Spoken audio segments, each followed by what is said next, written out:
Edward B. Berger and Michael Starbird, The 5 Elements of Effective Thinking.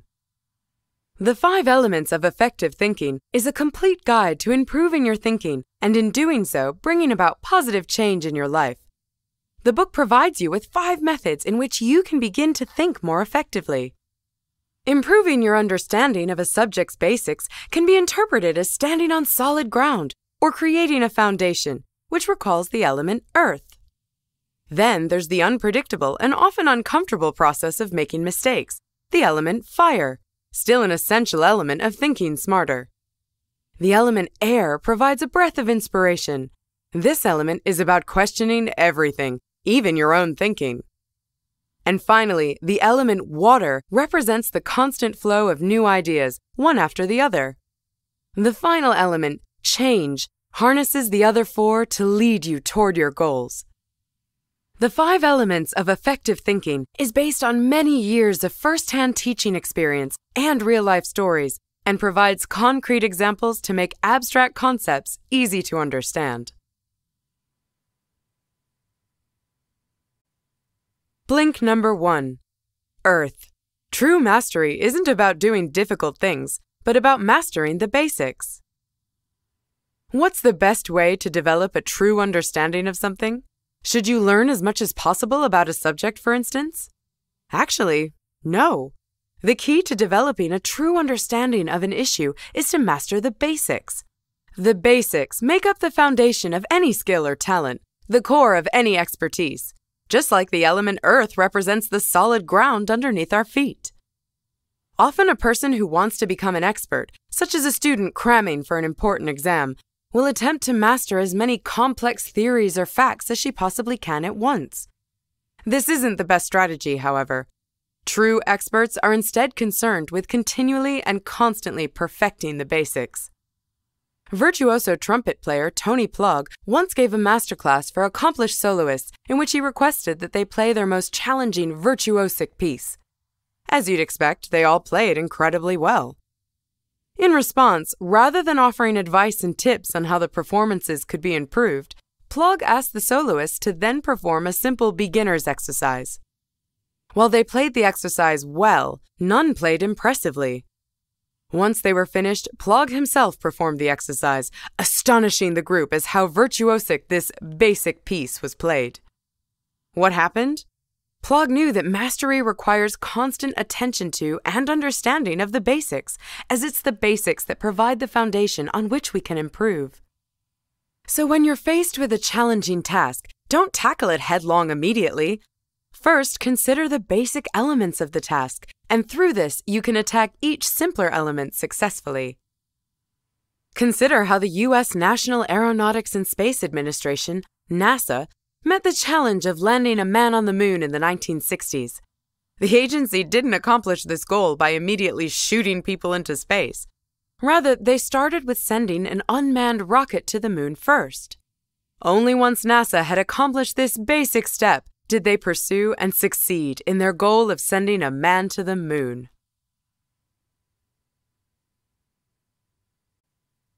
Blink number 2. Earth. To find a problem's true essence, look only at what you can see and identify what is missing. For years, people looked at birds, bats, and insects and concluded, all these animals flap their wings. Flapping must be the secret to flight. If you've flown in an airplane, you know this conclusion is clearly wrong. But when trying to understand a phenomenon, we often reach for what seems to be the most obvious answer. To get to the bottom of a problem, we need to uncover its essence, which is often hidden behind other irrelevant details. Again, we are reminded of the element earth, as a problem's essence is its core or foundation. Let's think about flying. Understandably, the mechanics of flapping wings distracted observers from the real reason behind how a body can fly. It was only when people studied the mechanisms of flight more closely that they were able to better understand what enabled flight, the particular curvature of a wing. Thus, to find the essence of an issue or problem, we need to look at only what we can see. This means actively ignoring what we might expect to see or have been taught to see. Often our expectations get in the way of discovering the essence of an issue or problem, as we don't question enough what others have told us that we should be observing. For centuries, people believed Aristotle's theory that heavier objects fall faster than lighter objects. It wasn't until much later, during the 17th century, when curious individuals actively ignored Aristotle's claim and examined the situation with fresh eyes, and discovered that Aristotle was wrong. There's also another way to find the essence of a problem: to focus on what's missing. Today, when we look at old photographs, we describe them as black and white, as those are the only colors present. Yet, before the invention of color film, such monochrome photographs were simply known as photographs. At the time, people didn't think of such photos as being limited in any way. But had they added the adjective black and white to photography before colored film was invented, people would have had a better understanding of the essence of the photographs in front of them.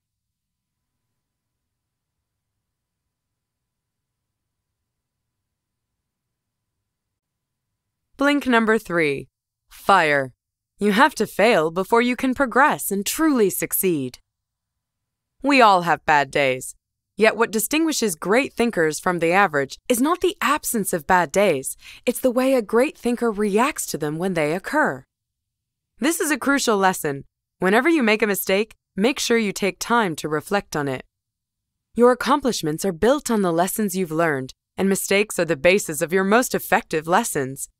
Sure, we don't like making mistakes, just like we don't enjoy being burned. The element fire embodies this uncomfortable truth. We must embrace our mistakes to learn better. So, when you make a mistake, understand what you did wrong and then question why it was wrong. With each mistake you identify and investigate, you'll have better insight into how to tackle future problems. Thomas Edison was someone who understood the fire element, believing that invention was 1% inspiration and 99% perspiration.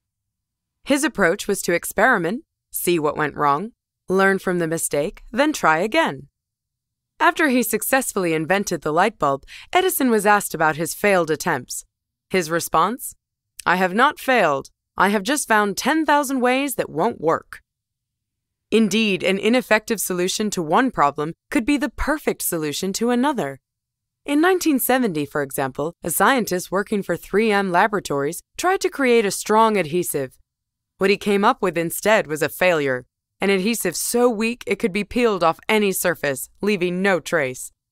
The project was subsequently abandoned. 3 years later, another scientist at 3M was seeking to create a bookmark that wouldn't slip out between pages easily or damage them. The solution?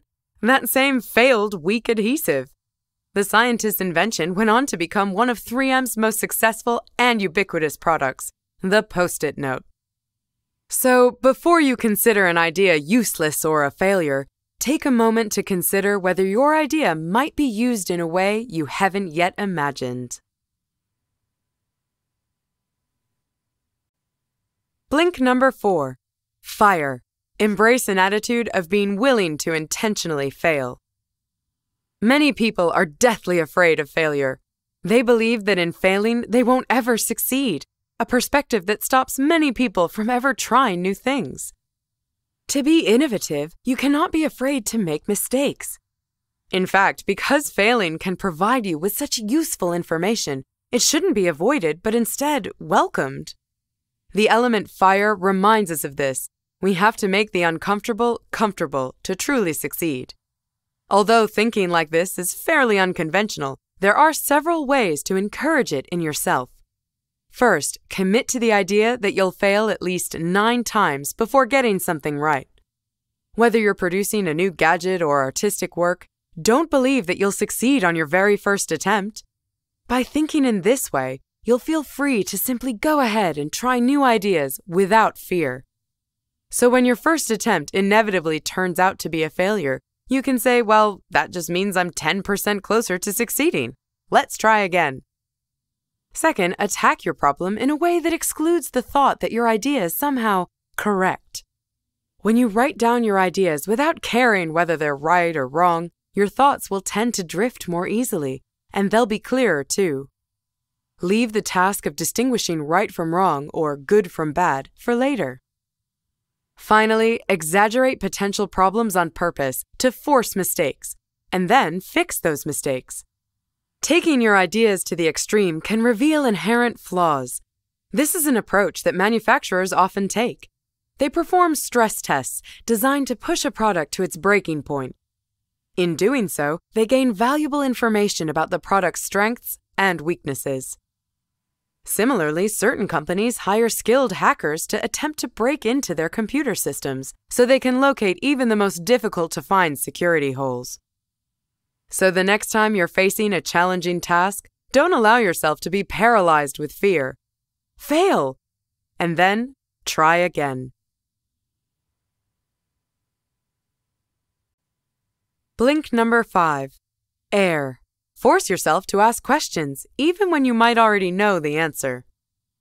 Children ask a lot of questions. Yet, as adults, we're often distracted by our own problems and thus annoyed by this overeager inquisitiveness, especially the persistent, "Why?" This response is wrong-headed. Indeed, constantly questioning is crucial to developing the most effective mindset. But what steps should you take to achieve this ideal frame of mind? Think about the element air. Asking questions is like a breath of fresh air, clearing the way to deeper knowledge. First, put yourself in the position of a teacher. When you have adequately grasped a specific subject or solution to a problem, consider how you would then teach the subject to someone else. For instance, you could prepare a lecture, perhaps for a colleague or a friend, and as you assemble your thoughts, try to make the subject as clear as possible. In this process, you may find yourself considering questions you might not have had before. Moreover, having to explain a subject in detail to another person can help you identify gaps in your own knowledge. Once you've created your lecture, evaluate your work by making up an exam on your own subject. Which questions would you ask? And more importantly, would you be able to then answer those questions accurately based on your lecture's contents? Second, embrace an attitude of being constantly inquisitive and critical. When you're curious about a subject, don't bog yourself down with trying to absorb every fact you can at once. Instead, ask questions. Regularly ask yourself, "What if?" and find an answer that satisfies your curiosity. This approach works. The book's authors, as they gave lectures, would randomly select one student in the hall to be the questioner. The questioner then had to ask at least 2 questions during the lecture. Over the years, the authors noticed that the questioner usually would gain and retain a better understanding of a subject because the questioner had to be inquisitive, more so than any other student present at the lecture.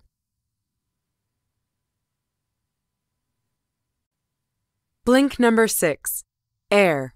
To find the right solutions, ask the right questions. 2 men are walking in the forest when suddenly an angry bear starts to chase them.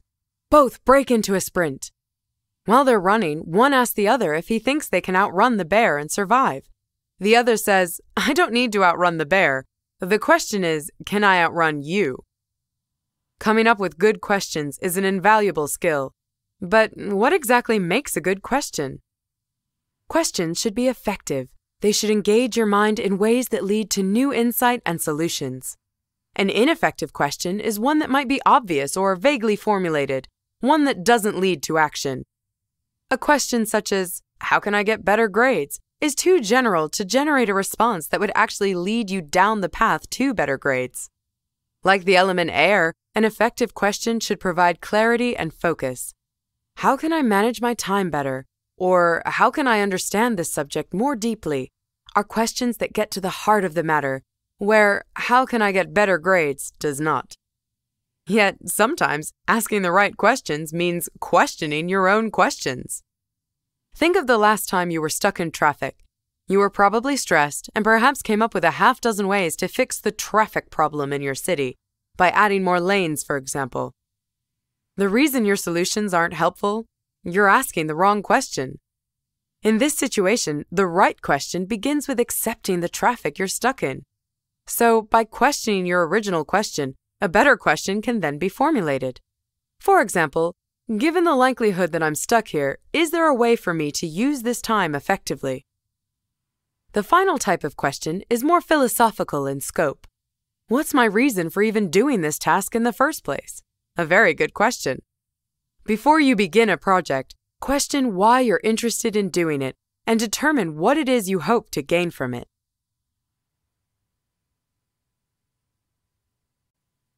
Blink number 7. Water. Ideas don't flow from a void, but are generated from previous ideas. In cartoons, a character has an idea and a light bulb switches on over their head.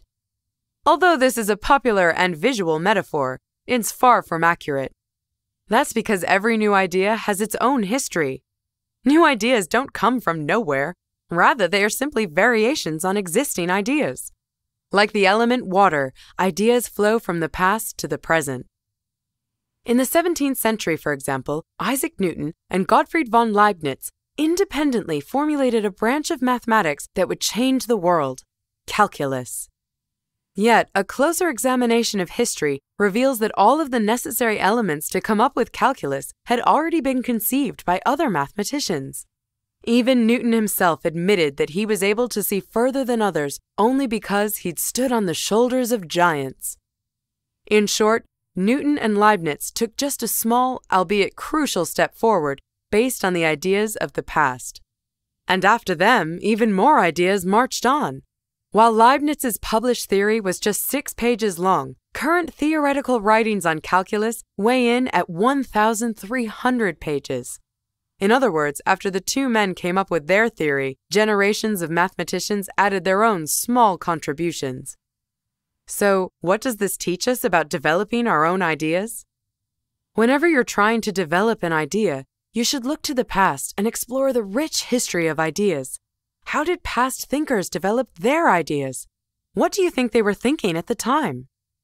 In doing this, you'll discover that great ideas seldom arrive like that cartoon light bulb, but make themselves known after a long process of trial and error.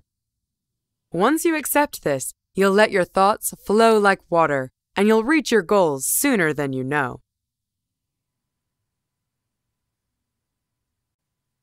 Blink number 8. Water. New ideas and solutions should be viewed as a beginning, not as an end. The American mathematician R.H. Bing once said that the time to work on a problem is after you have solved it. In other words, innovation should never come to a halt. As we saw in the previous blink, every new idea is the source of another new idea. Thus, you shouldn't stop thinking just because you've reached one solution to a particular problem. Indeed, the most effective thinkers are those who continually exploit new ideas for further inspiration. The invention of the light bulb was just one solution for bringing artificial light to dark rooms. Yet this one idea sparked dozens of others: electric heaters, television, even computers. By thinking of the light bulb not as a final product, but rather as a point of departure for new ideas, one small drip of inspiration turned into a flood of new ideas and discoveries. The element water can be an inspiration to let your ideas flow. Never allow yourself to dam up this creative process. Instead, maintain your flow of ideas by seeing each new solution as just a waypoint to other destinations down the river, which itself flows endlessly forward. The question is not whether an idea will lead to further ideas, as all ideas do. The real question is how to find those new ideas. So keep asking yourself, what's next? And then take that first step towards tackling your next challenge. Blink number 9. To implement the 4 elements of thinking in your life, you must be willing to change. What's the definition of insanity? Someone once said it's doing the same thing again and again and expecting different results each time. So, if you're not happy with how your life is progressing, change it. Earlier blinks have shown you what you can do to make a positive change. Now it's time for you to actually do it. The first thing you must do is be willing to change. People often think of change as being too difficult or too complicated. They think it's better to continue along the same path, saying, "Surely if I keep at it, things will improve." But this isn't true. The only way to improve your life is to change it. If that sounds daunting, don't worry. Now that you're armed with the elements of effective thinking, you have the tools to change. All you need to bring to the table, however, is a willingness to change.